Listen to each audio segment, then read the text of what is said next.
Hello everyone. In this video I'm going to be showing you how to add a password to a group while you're adding the group. Then I'm going to show you how to add a password to an existing group, and by the end of it I'll show you how to remove passwords from groups. Okay, so let's get started. So this is what you need to type. You need to type group add -p, type the password that you want to type, and then type the name of the group, which is IT in this case. Okay, so then what I'm going to do now is add a password to an existing group, GPASSWD, and then I'm going to type the name of the group. I'm going to set a password for them, and now you may be asking, how can you confirm whether the password has been added or not? Okay, it's really easy.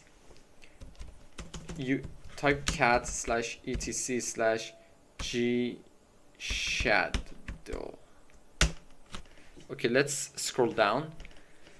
Okay, right here, any group that has that in front of them, it means that these accounts do not have passwords.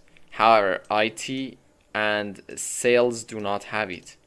So it's an indicator that these accounts have passwords. But there is one big difference that I need to mention. As you can see, there is a hash of the password for the sales. However, you don't see it for IT. Why is that? I'm going to explain. It's because when you either use user mod or use user mod -p or group mod -p, it does not store the password in an encrypted form. So if you want to store the password in an encrypted form in the shadow file or the gshadow file, you need to use either PASSWD or GPASSWD. Okay, so this is important to remember. Now I'm going to remove the password from the sales group. For that, type GPASSWD-R and type sales to confirm.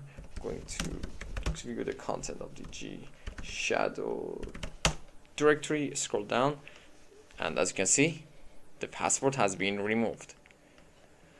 Okay, I hope you learned something useful in this video. Please like and subscribe to the channel. Thank you so much for watching.